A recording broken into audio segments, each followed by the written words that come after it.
خود قرآن مجید میں بعض آیتیں ایسی ہیں کہ جو بتاتی ہیں کہ کیسے پڑھنا چاہیے اور کیسے علمی اشاروں کو پروردگار نے حکمت اور لطف دونوں چیزیں ساتھ ساتھ ہیں، اپنی حکمت سے اور اپنے لطف سے پردوں میں رکھا ہے۔ جو دانا ہیں اور مومن ان کے حق میں لطف ہے، اور جو مومن نہیں ہیں ان سے چھپانے کے لیے حکمت ہے۔ اور اس کا بس ایک مقام پر اشارہ کر دوں اور پھر 2 مثالیں 3 مثالیں جو ہو سکیں گی۔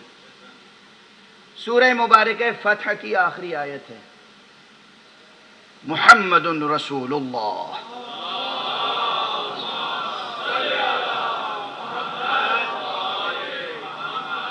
والذین معہ اشداء علی الکفار رحماء بینہم تراہم رکعا سجدا۔ یہ جو آیت ہے پوری عظیم الشان آیت ہے، اور اس میں ایک واضح غور طلب مطلب ہے کہ کس طریقے سے آسمانی کتابوں کو سمجھا جائے، کیسے کسی متن کو واضح کیا جائے، اور ساتھ ساتھ دونوں باتیں کہ یہ متن ہے، ایسا ہے، اس کی وضاحت یہ ہے، مگر ہر شخص وضاحت نہیں کر سکتا۔ تراہم رکعا سجدا سیماہم فی وجوہہم من اثر السجود۔ اس کے بعد فرمایا گیا ذالک مثلہم فی التوراۃ،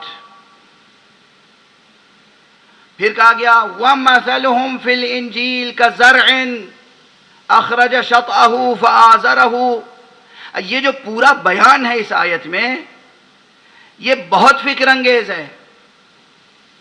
تمام ملت اسلامیہ اور امت اسلامیہ یہ کیا کہتی ہے؟ رسول مقبول کا، ہمارے رسول کا، خاتم النبیین کا صلی اللہ علیہ وآلہ وسلم،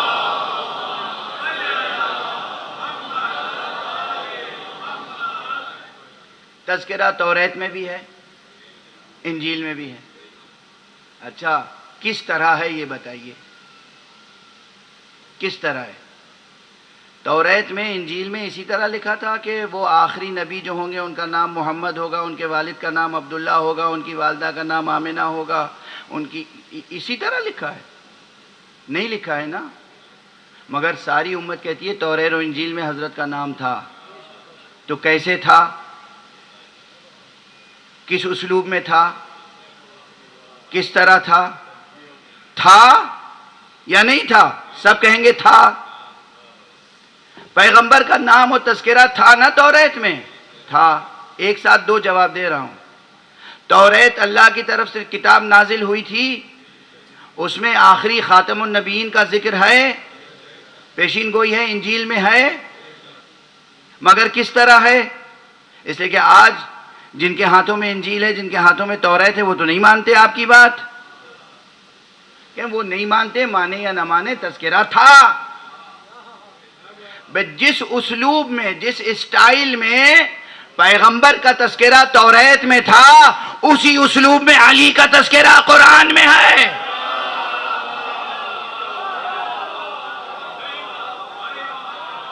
صلوات پڑھ دیجئے محمد و آلہ محمد۔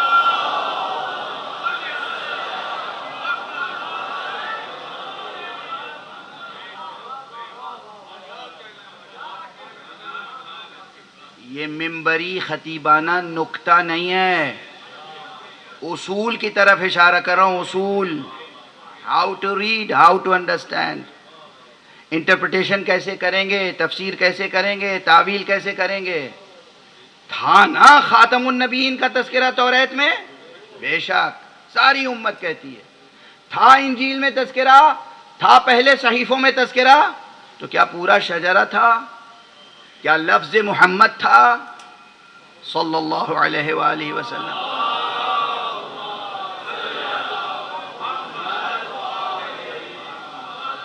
اور قرآن کہتا ہے کہ نہیں، پیغمبر کا بھی تذکرہ تھا، ان کے ساتھیوں کا بھی تذکرہ تھا۔ یعنی فخر کا مقام ہے ملت اسلامیہ کہے حضور کا بھی ذکر تھا توریت و انجیل میں، صحابہ کا بھی ذکر تھا. بے شک ہم آپ کے ساتھ ہیں، حضور کا بھی تھا تذکرہ، صحابہ کے بھی تھا تذکرہ. سب کے نام دکھا دیجئے. میں کہہ رہا ہوں صحابہ کا تذکرہ توریت میں تھا اور شانداری کے ساتھ تھا.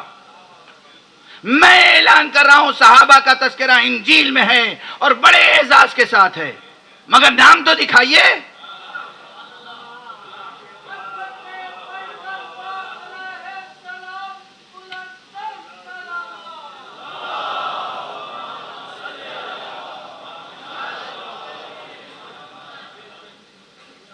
آپ نام نہیں دکھا سکتے مگر اس سے انکار بھی نہیں کر سکتے کہ تذکرہ تھا. بھئی یہی آپ بھی آ جائیے اسی منزل پر. آپ کو نام نہ ملے مگر آپ انکار نہیں کر سکتے کہ امامت اور علی کا تذکرہ قرآن میں ہے.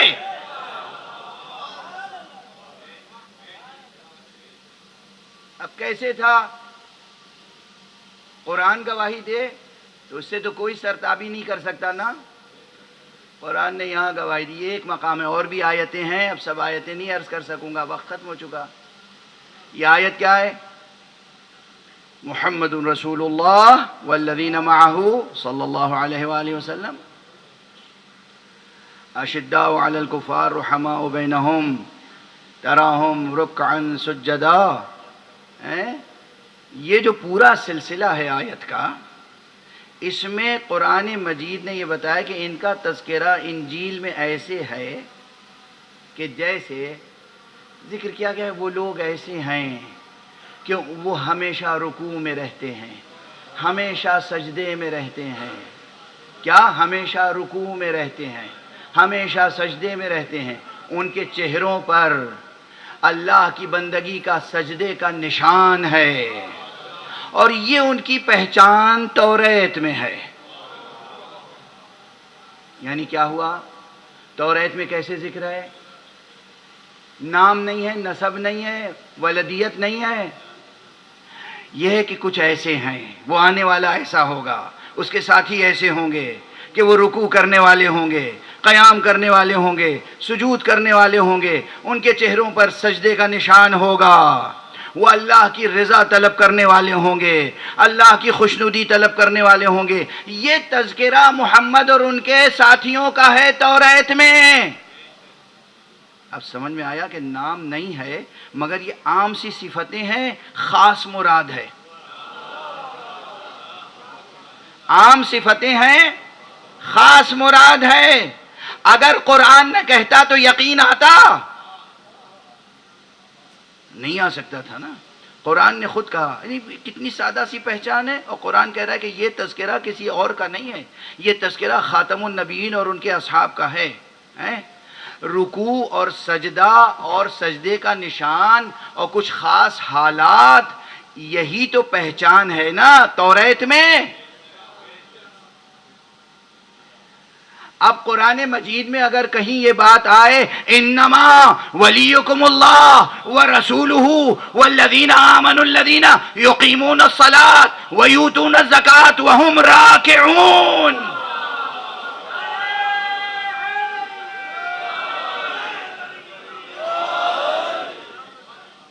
اب یہ نہ کہیے گا اس میں سب مراد ہیں، نہیں، سب نہیں مراد ہیں. لفظ عام ہے، صفتیں عام محسوس ہو رہی ہیں مگر عام ہے نہیں، مراد خاص ہے.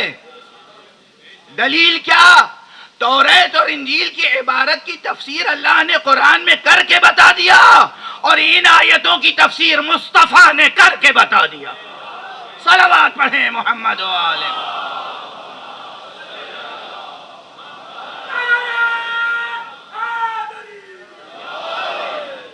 اب یہ آیت متشابہ نہیں ہے اور یہ آیت سب کے لیے نہیں ہے. وہ ایمان لانے والے جو نماز قائم کرنے والے ہیں اور جو زکوٰۃ دینے والے ہیں حالت رکوع میں. اب یہ ایک خاص حالت ہے، ایک خاص علامت ہے. جس طرح توریت میں ہے اسی طرح یہاں قرآن میں ہے. اور ایک بات اور عرض کروں، یہ جو الفاظ سے ترکیبیں بنتی ہیں یہ ذہن میں اور تصور میں اور دامن خیال میں تصویریں بناتی ہیں. تو یہ آیت جب پڑھیں گے تو ایک تصویر بنے گی کہ کوئی رکوع میں جھکا ہوا ہے اور زکوٰۃ دے رہا ہے.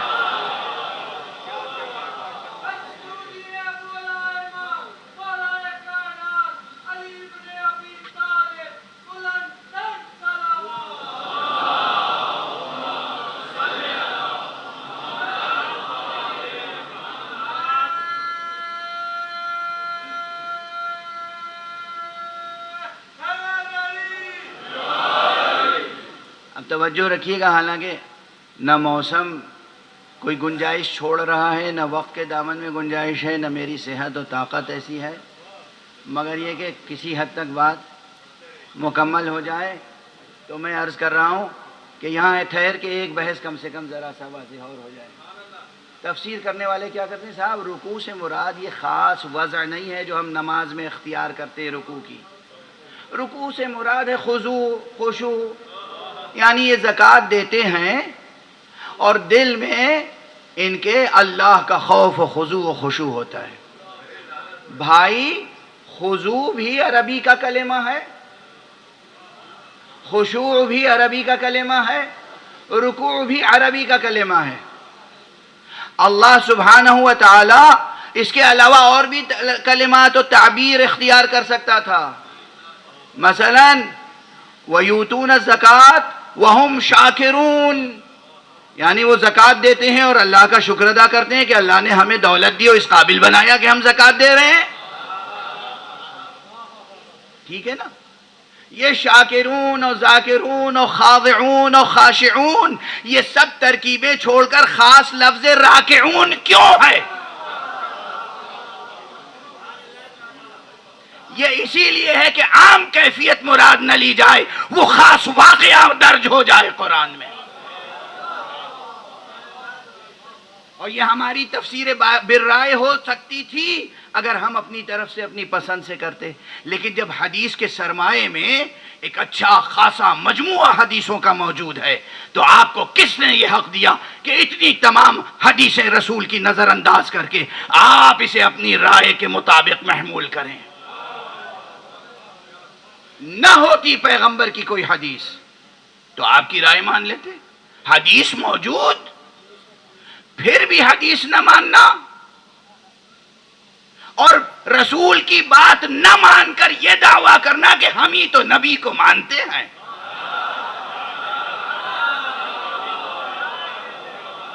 کیا جھوٹوں کی سچوں جیسی باتیں ہیں.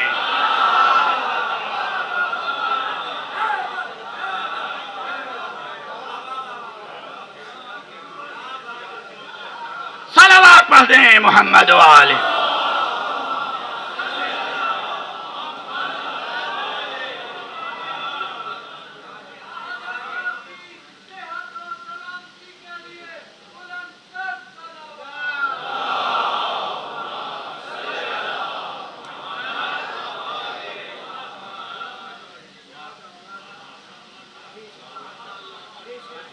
محکم کو متشابہ نہ بنائیں، اور کوئی بات متشابہ ہو تو کلام پیغمبر اور کلام جانشین پیغمبر اور کلام عطرت پیغمبر سے اس کو محکم بنانے کی سعادت حاصل کریں.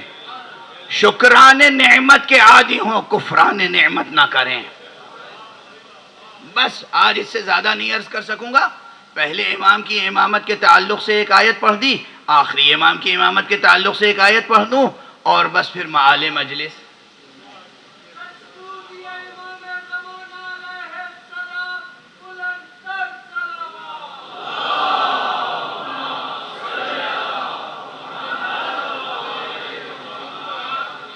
اللہ نے انجیل میں توریت میں کیسے ذکر کیا ہے حضور کا اور حضور کے ساتھیوں کا؟ انجیل میں ایک خاص طریقے سے یہ بھی ذکر کیا ہے کہ یہ تو کھیتی ہے، زمین سے اکھوا پھوٹتا ہے، پھر وہ تنا مضبوط ہوتا ہے، پھر وہ اتنا سرسبز و شاداب ہو جاتا ہے کہ مومنین تو خوش ہوتے ہیں لیکن کفار کو غیظ آتا ہے.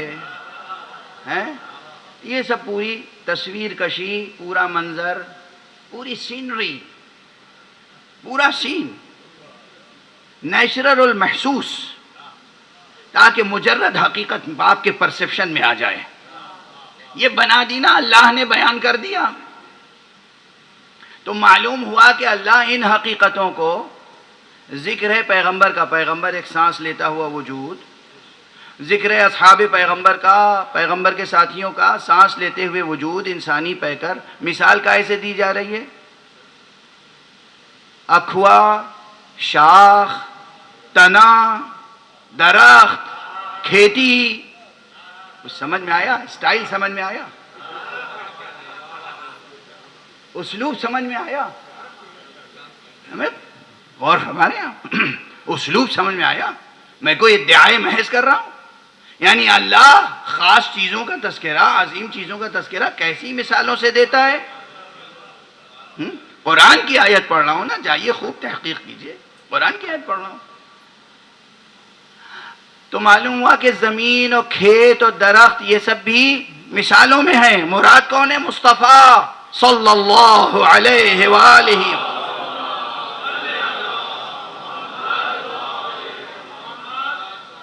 اب سورہ مبارک ہے ملک میں آئیے. سورہ مبارک ہے ملک. تبارک الذی بیدہ الملک وہو علی کل شیء قدیر. خوش قسمت ہوں گے وہ لوگ جو ہر شب سونے سے پہلے یہ سورہ پڑھتے ہوں، اور نہیں پڑھتے ہوں گے تو انشاءاللہ آج سے پڑھیے گا، اور جب یہ پڑھیے گا تو اسے نظر کیجیے گا آقا امام زمانہ کو. صلوات پڑھیے محمد.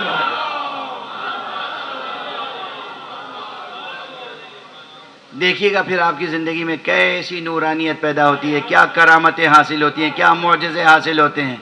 مختصر سا سورہ ہے، کوئی بہت طویل نہیں ہے، لیکن لفظیں مختصر ہیں، دامن فیض مختصر نہیں ہے.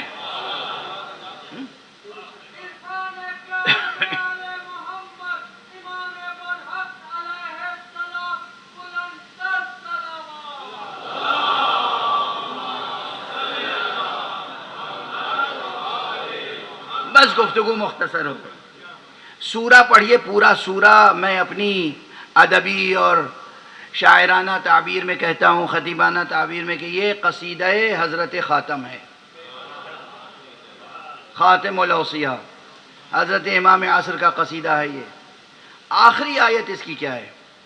اگرچہ پہلی آیت سے اشارہ ہو جاتا ہے کہ کیا کہنا چاہتا ہے پروردگار، لیکن آخری آیت کیا ہے؟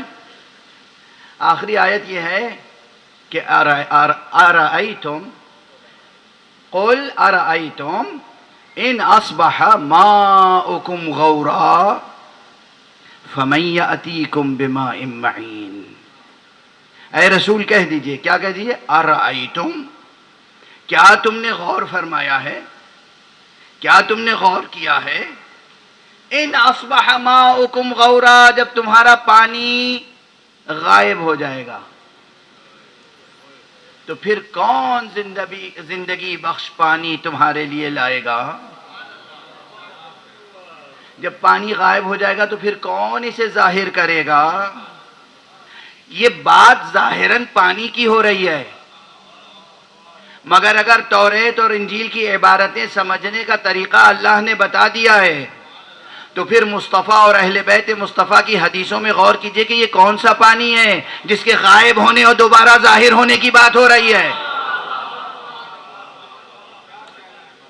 تو معلوم ہو جائے گا کہ یہ کسی اور کا تذکرہ نہیں ہے، بلکہ معصوم نے بتایا، اہل بیت فطرت مصطفیٰ نے بتایا کہ یہاں اس ماء سے مراد کوئی اور نہیں، وہ آبشار ہدایت ہے، وہ بحر علم الہی ہے، وہ بحر العلوم قرآن ہے کہ جو ہادی آخر الزمان ہے. یہ اس کی طرف اشارہ ہے، اس کی غیبت کا بھی ذکر ہے، ظہور کا بھی ذکر.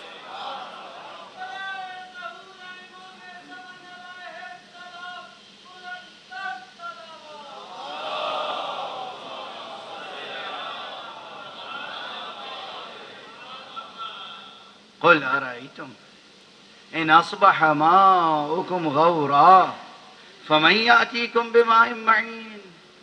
اچھا جیسے اللہ رسول کی بعثت پہ رسول کو بھیجتے وقت ناز کرتا ہے، هو الذی بعث فی الامی، وہی ہے کہ جس نے امین میں بھیجا، اسی طرح یہاں ایک ناز کا انداز ہے کہ جب غائب ہو جائے گا تو کون لائے گا اسے دوبارہ. یعنی یہ میں ہوں، مجھے پہچانو. اگر مجھ پر یقین رکھتے ہو، اگر خدا کو قادر مطلق جانتے ہو تو یہ سوال نہ کرو کہ اب تک زندہ کیسے ہیں.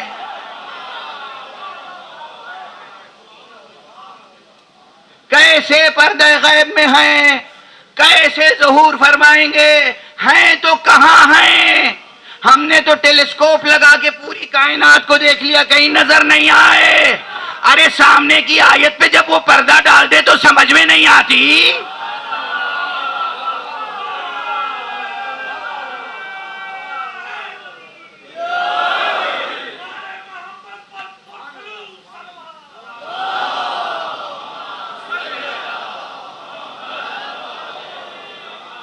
وہ کسی کو پردہ غیب میں رکھے تو کیا اس کے ڈالے ہوئے پردے کو تم چاک کر سکتے ہو؟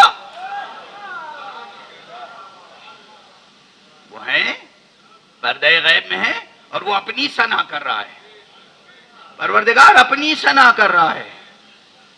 فَمَن يَأْتِيكُم بِمَاءٍ مَّعِينٍ، کون ہے جو لے کے آئے گا؟ تم نہیں لاؤ گے. تم جسے بھی لاؤ گے وہ جھوٹا ہوگا، دجال ہوگا. خدا جسے لائے گا وہ سچا ہوگا اور ہادی ہوگا. صلوات پڑھ دیں محمد.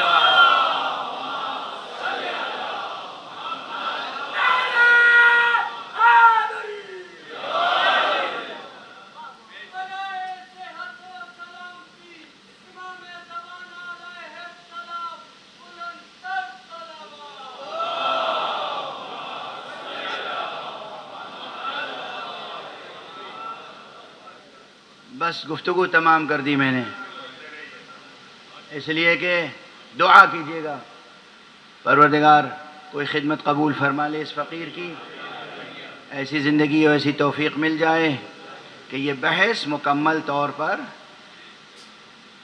آپ کے سامنے کتابی شکل میں آ سکے. یہ بحث اصیل ہے، اہم ہے، اور اگر ذرا تفصیل کے ساتھ مکمل ہوگی تو ہزاروں صفحوں پر ہوگی، اور اگر اختصار کے ساتھ آئے گی تو سینکڑوں صفحوں پہ ہوگی. لیکن بحث کی ضرورت، بحث کی اہمیت، بحث کے ابعاد ثلاثہ یا ابعاد اربعہ یا ابعاد خمسہ سب آپ کے سامنے اشارتاً عرض کر دیے میں نے.